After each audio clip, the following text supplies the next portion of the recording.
नमस्कार मित्रों, सूचना की दुनिया पर आपका स्वागत है। मैं हूं डॉक्टर सुभाष चंद्र सिंह। मित्रों, आज मैं गौतम बुद्ध नगर लोकसभा की चर्चा करूंगा। गौतम बुद्ध नगर लोकसभा पश्चिम उत्तर प्रदेश के मेरठ मंडल में पड़ती है। यह दिल्ली से सटी हुई लोकसभा है। स्वाभाविक रूप से दिल्ली का यहाँ पर प्रभाव है। यहाँ के जितने लोग दिल्ली में काम करते हैं, मुझे लगता है कि आसपास के ज़िलों के इतने लोग दिल्ली में काम नहीं करते हैं, या दिल्ली के बहुत सारे लोग यहाँ पर काम करते हैं। तो मनोवैज्ञानिक रूप से दिल्ली का इस पर प्रभाव है और इसका दिल्ली पर प्रभाव है। जब इस लोकसभा की मैं चर्चा करता हूँ, इस लोकसभा क्षेत्र की मैं चर्चा करता हूँ, तो ये भी बताना ज़रूरी है कि इस लोकसभा क्षेत्र में, या यूँ कहें गौतम बुद्ध नगर ज़िले में, बहुत कम लोग हैं जो यहाँ के मूल निवासी हैं। जैसे दिल्ली में बाहर के लोग आकर के बसे हुए हैं 20 साल से, 25 साल से, 50 साल से, 100 साल से, वैसे यहाँ भी है।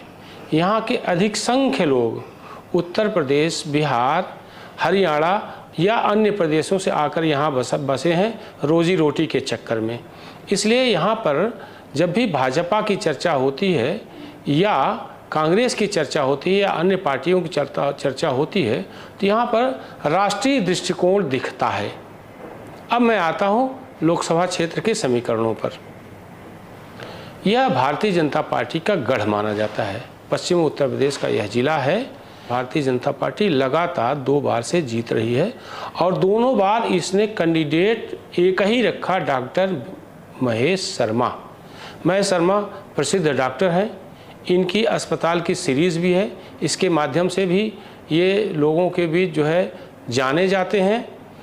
और मुख्य बात यह है कि वो सामाजिक कार्यकर्ता भी हैं। 2014 के मोदी मंत्रिमंडल में वो मंत्री भी थे। इस बार दूसरी बार जब सरकार आई तो उनको मंत्री नहीं बनाया गया, लेकिन उनकी सक्रियता में कोई कमी नहीं है। अब मैं समीकरणों की बात करता हूँ। मेरे पास कुछ ब्यौरे मैंने इकट्ठा किया हुआ हूँ।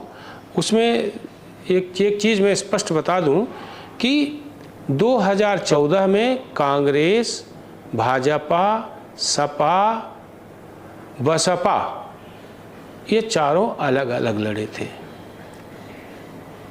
लेकिन 19 में सपा, बसपा और आरएलडी, राष्ट्रीय लोकदल का जबरदस्त गठबंधन था। हालांकि कांग्रेस अलग लड़ी थी, लेकिन कांग्रेस का यहाँ बहुत प्रभाव नहीं है। सच्ची बात तो यह है कि पूरे प्रदेश में जैसे कांग्रेस का प्रभाव बिल्कुल क्षीण है, वैसे यहाँ भी है। अब मैं थोड़ा सा आंकड़ों की बात करूँगा। 14 में सपा बसपा अलग लड़े थे, ये सही है। तो डॉक्टर महेश शर्मा बीजेपी के उम्मीदवार थे। इनको 5,99,702 वोट, यानी 50% कुल पड़े वोटों का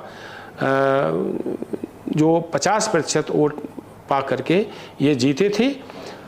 और दूसरे नंबर पर एसपी का कैंडिडेट जो नरेंद्र भाटी, वो 3,19,490, 26.64% वोट पा करके ये दूसरे नंबर पर थे। और तीसरे नंबर पर बीएसपी थी सतीश कुमार। उनको 1,98,237 वोट, 16.53% वोट मिले थे। लेकिन जस्ट 19 में ये स्थिति पलट गई। पलट गई का मतलब यह है कि सपा बसपा एक हो गए। आरएलडी का भी जो प्रभाव था वो भी इनके साथ जुड़ गया। अब 2019 की बात करें, डॉक्टर महेश शर्मा को फिर भाजपा ने रिपीट किया और इस बार महेश शर्मा को 59.64% वोट, 8,30,812 वोट मिले। भारी बहुमत, माने भारी बम्पर जीत। और दूसरे नंबर पर सतवीर नागर, ये बीएसपी थे। ये सीट जो है सपा बसपा में समझौते में ये बीएसपी के पास आई थी और उनको 4,99,890, यानी 35.46% वोट मिले। और डॉक्टर महेश शर्मा भारी बहुमत से जीत गए। अब यहाँ बताना ये ज़रूरी है, जैसे 14 में एसपी बीएसपी अलग लड़ी थी, तो एसपी का वोट जो मैंने पहले बताया 3,19,490 और बीएसपी का वोट 1,93,237। अगर इन दोनों वोटों को जोड़ दें तो कुल वोट होता है 5,17,727। अब उस हिसाब से तो 5,17,727 या इससे अधिक वोट मिलना चाहिए था, लेकिन बीएसपी को जो वोट मिला 4,91,890, यानी 5,17,727 और 4,93,000 यानी 17,724 यानी 24,000 वोट कम मिले। यानी सपा बसपा का जो सामाजिक समीकरण था वो काम नहीं कर पाया, इसलिए 14 में जो मिलाकर दोनों का वोट था उससे कम वोट 2019 में मिले। अब मैं अगर 2024 के चुनाव की बात करूं तो ये बताना जरूरी है कि भारतीय जनता पार्टी ने एक कदम आगे बढ़ाते हुए अपना यहाँ का प्रत्याशी घोषित कर दिया है। 2014 और 19 में भारी बहुमत से जीतने वाले डॉक्टर महेश शर्मा को भारतीय जनता पार्टी ने तीसरी बार टिकट दिया है, यानी तीसरी बार उनको उम्मीदवार बनाया है। भारतीय जनता पार्टी के पक्ष में सबसे महत्वपूर्ण बात यही आती है कि डॉक्टर महेश शर्मा जाना पहचाना चेहरा है और यहाँ के कार्यकर्ताओं से उनका रोज़ रोज़ का सामना होता है और उनकी समस्याओं का समाधान भी करते हैं, कार्यकर्ता उनसे मिल लेते हैं। इस दृष्टि से जो है भारतीय जनता पार्टी को तीसरी बार यहाँ से जीतने में कोई दिक्कत नहीं होगी। डॉक्टर महेश शर्मा जैसा मैंने पहले बताया कि इनकी अस्पतालों की सीरीज भी होती है, गरीब गुरगुआ कभी कभी जाते हैं तो उनकी मदद भी हो जाती है। अगर हम विपक्ष की बात करें, इंडिया अलायंस की बात करें, तो सपा और कांग्रेस का समझौता है और उस समझौते में सपा को यह सीट मिली है। सपा ने अभी कोई कैंडिडेट घोषित नहीं किया, न इस घोषित किए जाने की कोई संभावना लगती है। बसपा में भी सन्नाटा पसरा हुआ है। तो इस दृष्टि से अगर हम कह सकते हैं कि विपक्ष अभी यहाँ पर कहीं दिखाई ही नहीं दे रहा है, जबकि महेश शर्मा को प्रत्याशी घोषित किए जाने के बाद यहाँ पर भारतीय जनता पार्टी में हलचल शुरू हो गई है। आज हमारे साथ गौतम बुद्ध नगर में दो सामाजिक कार्यकर्ता हैं। हमारे पास में है रमन चावला जी, बड़े व्यापारी हैं यहाँ पर और समाज में सक्रिय रहते हैं, और उनके पास में श्रीमती मोनिका चौहान जी हैं। ये भी बहुत समाज में बहुत व्यस्त हैं और बहुत सारा काम करते हैं। महिलाओं के बीच में कंप्यूटर का प्रशिक्षण विशेष रूप से जो है निःशुल्क देती हैं।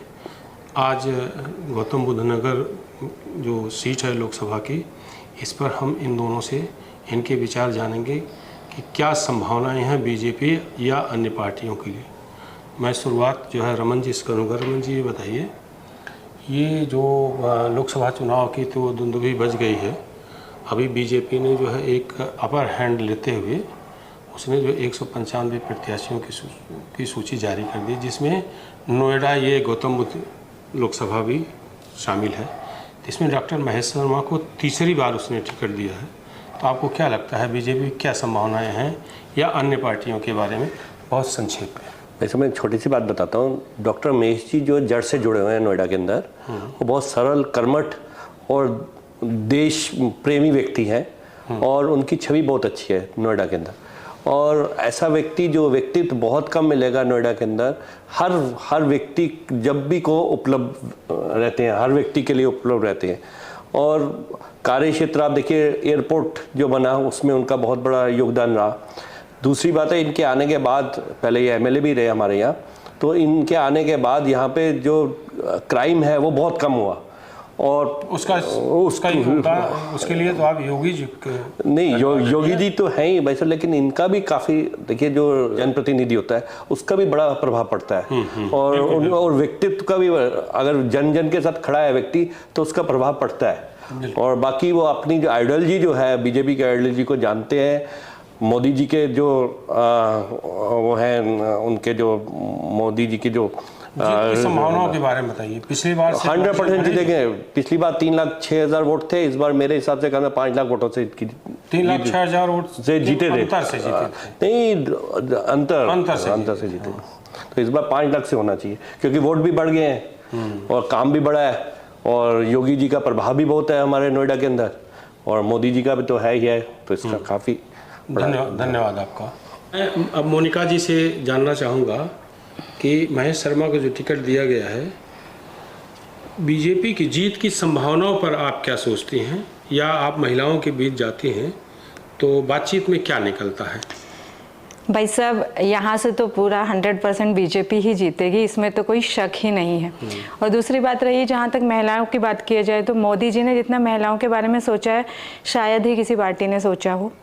चाहे इसमें 3 तलाक ले लीजिए, हर मुस्लिम महिला जो बहुत पीड़ित थी वो बहुत खुश है, और वो डायरेक्ट इनडायरेक्ट हर तरह से चाहती है मोदी जी दोबारा आए, और आएंगे ही। तो वो 100% वोट उनकी भी रहेगी मोदी जी के लिए।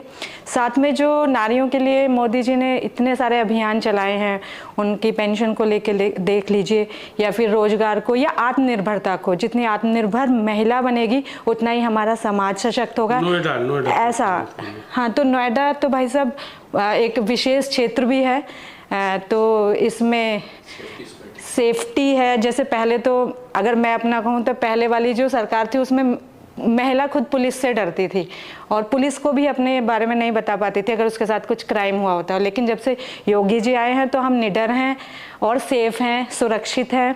तो 100% हमारी सबकी समर्थन मिलेगा, पूरा 200%। बहुत बहुत धन्यवाद। आप इस YouTube चैनल को लाइक करिए, सब्सक्राइब करिए, कमेंट करिए और शेयर जरूर करिए।